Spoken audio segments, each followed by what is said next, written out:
వైద్య ఖర్చుల భారం నుంచి రక్షణ పొందాయి అధ్యక్ష. సో మెడికల్ కాలేజీల అభివృద్ధి, ఉచిత మందుల సరఫరా, 108 అంబులెన్స్ సేవలు బలోపేతానికి ఈ బడ్జెట్ బ్రహ్మాండంగా ఉపయోగపడుతుంది అధ్యక్ష. అదేవిధంగా ఈ బడ్జెట్ ద్వారా ప్రభుత్వం స్పష్టంగా ఒక సందేశం ఇచ్చింది. ప్రజల సంక్షేమం మరియు రాష్ట్ర అభివృద్ధి రెండూ తమకు సమానం ముఖ్యమని నిరూపించింది. చివరిగా నేను చెప్పదలుచుకునేది, ఈ బడ్జెట్ కేవలం అంకెల సమాహారం కాదు, ఇది ప్రజల ఆశయాలకి ప్రతిబింబం అని నేను చెప్పగలను అధ్యక్ష.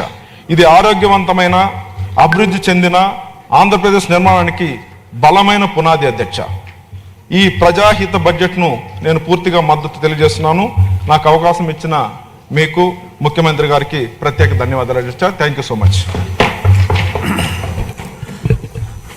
ముఖ్యమంత్రి గారి మంచి ఆశయాన్ని మీ వ్యాపారానికి అనుగుణంగా చాలా చక్కగా అన్వయించి,